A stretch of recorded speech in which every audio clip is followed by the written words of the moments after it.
还在看别人怎么一键进入电影模式，或者是又羡慕别人的一键游戏模式？点开这期视频的你，今天算是赚到了，这就带你进入电影模式。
大家好，欢迎收看本期的 Wave Tech 浪科技，我是 Eric。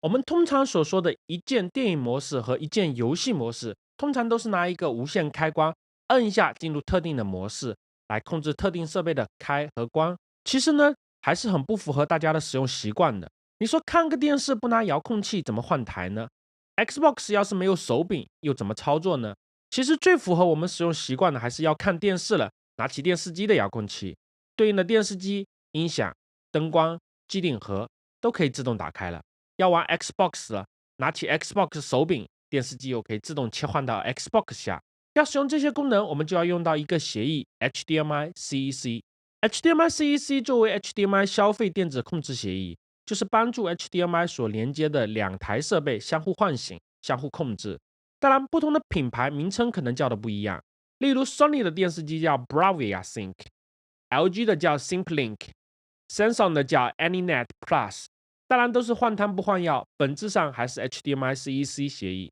这里呢，来说说我的电视柜搭配，主角呢肯定是这台 LG 的 OLED 电视机，型号呢是 LG OLED 65CX， 这已经是一台3年的老电视机了。OLED 的屏幕可以有极致的黑色， OLED 的超低延迟输入也可以保证游戏的体验胜人一筹，同时还可以使用技术手段开启 AirPlay 2以及 HomeKit 的支持，对我们接下来的灯光联动打下基础。机顶盒呢，这里我们使用的是 Apple TV 4K。音响系统呢，这里我们选择了 HomePod 2代的一对，两个在一起就可以使用杜比全景声系统，连接到 CX 的 HDMI 2上。因为 HDMI 2支持 eARC 功能，不仅在播放 Apple TV 的时候，可以把 HomePod 作为音响，通过 Audio Return Channel 接上 Xbox 的时候，也可以把一对 HomePod 作为音响使用。片尾还会介绍怎么设置 HomePod 才能获得超低的游戏延迟体验，所以不要走开哦。现在我们来看看这一套搭配，核心就是 LG 的 OLED 电视机，通过 HDMI 连接了一台 Xbox， 一台 Apple TV。Apple TV 下还挂着一对 HomePod 作为电视机音响使用。我们这里拿起任意的遥控器，按下开机键，下面就是见证奇迹的时刻了。例如我这里按下电视机的开机按钮， Apple TV 自动唤醒，电视机自动把 HDMI 输入源切换到 Apple TV， 自动把声音输出给到了 HomePod， 甚至可以用电视机的遥控器调整 HomePod 的音量。喜欢的话也可以用电视机的遥控器控制 Apple TV。 其实这里你可以使用任意的遥控器控制任意的设备，例如我长按 Xbox 按钮把 Xbox 开机，这时候再长按 Xbox 按钮，这时候 LG 就会自动把输入源切换给 Xbox， 声音还是通过 HDMI eARC 给到 HomePod， 同样也可以通过 Xbox 来调整 HomePod 的音量。这一切都多亏了 HDMI CEC 协议。打开一个游戏，这时候也是会通过 HDMI CEC 自动进入杜比游戏模式，切换到对应的超低延迟的 HDR 模式下。如果喜欢灯光和电视机一起打开，因为 LG 这里正好支持 Apple 的家庭功能，所以我们这里可以设置一个自动化。当 LG 电视机打开的时候，电视机背后的这条 Aqara 流光溢彩灯带就会自动打开，如果关机了，自动关闭灯带。就这样一个人性化的零件进入游戏电影模式的终极搭配就做好了。当然，因为 HDMI CEC 的标准不是强制要求的，所以每个品牌的支持程度就长短不一了。电视机的3大厂 LG、Samsung、Sony 都是支持比较完美的，国内的一些品牌就会比较麻烦了。第一个是开机广告，如果 HDMI 连接很多设备，这个指令发送过去又不会执行。目前我没看到国内哪个电视机厂家品牌支持了自动切换输入源的功能，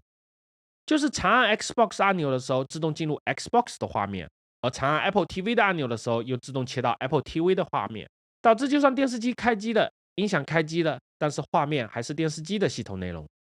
需要找到电视机的遥控器来切换输入源，这样用起来就非常不爽了。音量控制功能就更不要想了，调整跟音量更是几个遥控器切换来切换去。你要是和我说这些都能忍的话，有些品牌的电视机为了让你电视机屏幕一直亮着，给你不断的播放广告，哦不对，屏保，故意阉割掉了 HDMI CEC 关机功能，导致关机了还需要一个个的把遥控器找出来，关电视机、关 Xbox、关音箱，简直不要太人性化。刚刚不是还卖了一个关子，如果你也想和我一样配齐一套，直接插上就会发现 HomePod 玩游戏的延迟会特别高。主要原因呢，是因为声音首先要在 Xbox 上被处理一遍，然后发给电视机，电视机再处理一遍，然后再发给 Apple TV。Apple TV 处理完一遍之后再发给 HomePod， 这样一遍遍的套娃，就导致声音不仅失真，而且延迟特别高。这时候我们在 Xbox 的设置里要记得勾上 Path Through 的设计，让 Xbox 直接把音频文件发给 HDMI 下游的设备来处理，然后再通过电视机上开启 Path Through 功能，让电视机也不要对拿到的音频文件做处理，直接通过 eARC 丢给 HomePod 做最终的处理，这样同一个音频文件就不会反复被处理3遍了。我们直接看效果。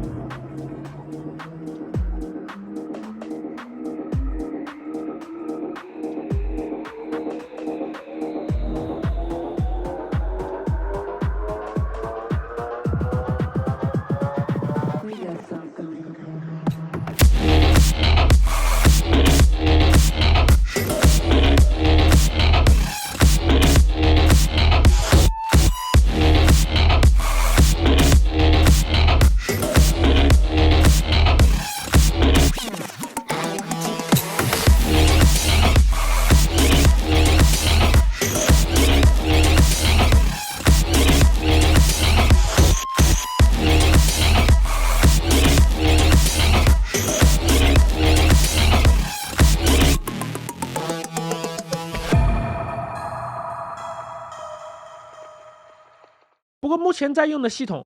Xbox 似乎没有办法和 HomePod 的杜比全景声直接握手，导致杜比全景声的链接变成了杜比数字。希望微软哪天能够升级解决一下兼容性问题。在这个不幸的消息里就要结束今天的视频啦。如果你喜欢本期的视频，记得关注点赞，如果不喜欢也可以发给你最讨厌的朋友，说不定他会喜欢。OK， 我们下期视频见，拜。